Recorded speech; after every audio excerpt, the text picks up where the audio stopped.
بسم اللہ الرحمن الرحیم۔ صاحب صدر کی اجازت سے معزز مہمانان گرامی قدر، میرے معزز بھائیوں اور دیگر سامعین اعظام، السلام علیکم۔ آج اس عالی شان محفل میں مجھے جس موضوع پہ اظہار خیال کا موقع دیا گیا ہے اس کا عنوان یہ ہے کہ رشوت خوری محافظ کی شان کے خلاف ہے۔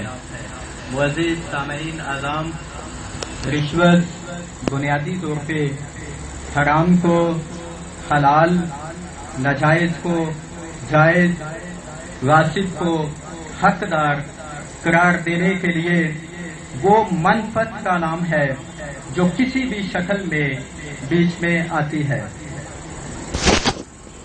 رشوت دینے والا حقدار کے حق کو غصب کرتا ہے، جبکہ رشوت لینے والا غاصب کو حقداروں کے حقوق غصب کرنے کا پورا موقع فراہم کرتا ہے۔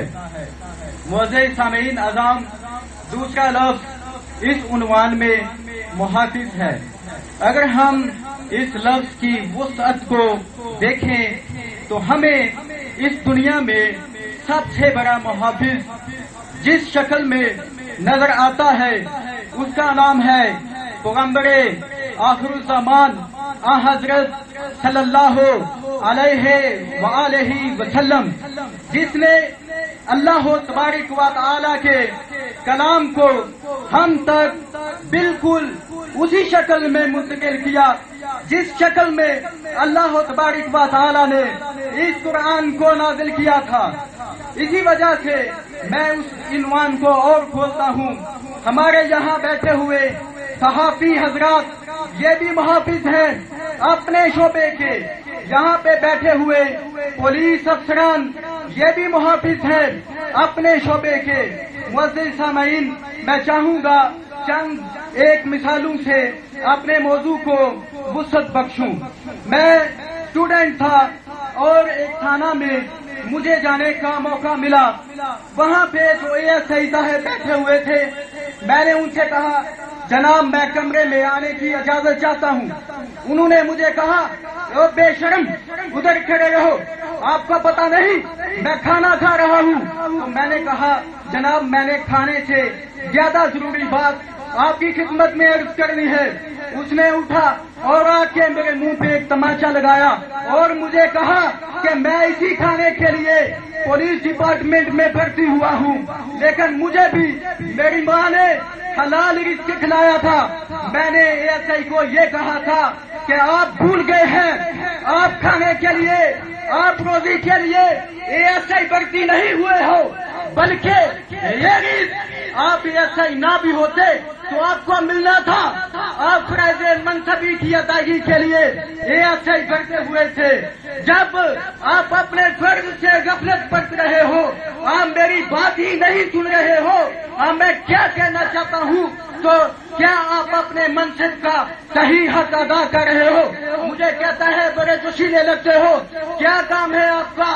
میں نے کہا کہ میں آپ کے سامنے اس بیوہ کا مقدمہ پیش کرنا چاہتا ہوں جس کی عزت لٹ گئی ہے۔ میں آپ کے سامنے اس مقدمے کی وسعت پیش کرنا چاہتا ہوں جس کا مال لٹ گیا ہے۔ اس نے اٹھ کے مقدمہ درج کیا، ملزمان کے خلاف اس نے کام کیا۔ ایک اور مثال میں آپ کو بتاتا ہوں، 10 کلو چرس ہمارے انسپیکٹر نے پکڑی۔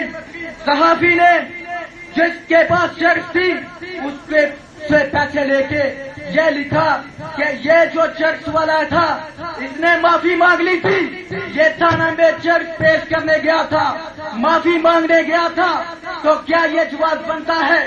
میں یہ کہوں گا یہاں ہمارے آفیسر نے درست فعل سر انجام دیا تھا، لیکن صحافی نے اس بات کو ہو اسی شکل میں منتقل نہیں کیا جس شکل میں اس نے یہ وقوع دیکھا تھا. اس کو لکھنا چاہیے تھا کہ یہ چرچ اس نے اس انسپیکٹر نے پکڑی ہے اور اس چرچی نے جرم کیا ہے. یہاں پہ کہوں گا کہ محافظ تھا وہ صحافی جتنے الفاظ کا اسی شکل میں منتقلی نہیں کی تھی. مزید سامعین، آخری مثال یہ ہے کہ یہاں پہ 2 چوکیداروں کو ہماری محافظت کے لیے کھڑا کیا گیا ہے. اگر یہی محافظ ہمیں چند پیسوں کے عوض یہاں پہ تحریر کرنے کی کسی کو اجازت دے دیں تو آج ہمارا کیا حال ہوگا. اسلام آباد میں اتنے بڑے ٹرک کے ساتھ براسٹ ہوا، کسی نے پوچھا یہ کہاں چلا گیا تو میں یہ کہوں گا کہ اس نے چند 100 روپے رشوت دی ہوگی ناکے پہ کھڑے پولیس افیسر کو اور وہ حساس ترین مقام میں منتقل کر دیا ہے مواد کو. جہاں پہ الفاظ کی وسعت آتی رہے گی مواد بے بہاتا رہے گا. آخری الفاظ کے ساتھ میں یہی کہوں گا کہ اگر محافظ اپنا فرض ادا کر رہا ہے تو وہ محافظ ہے، اور اگر وہ اپنا کردار صحیح ادا نہیں کر رہا تو وہ غدار ہے، اور غدار ہونا محافظ کی شان نہیں ہے.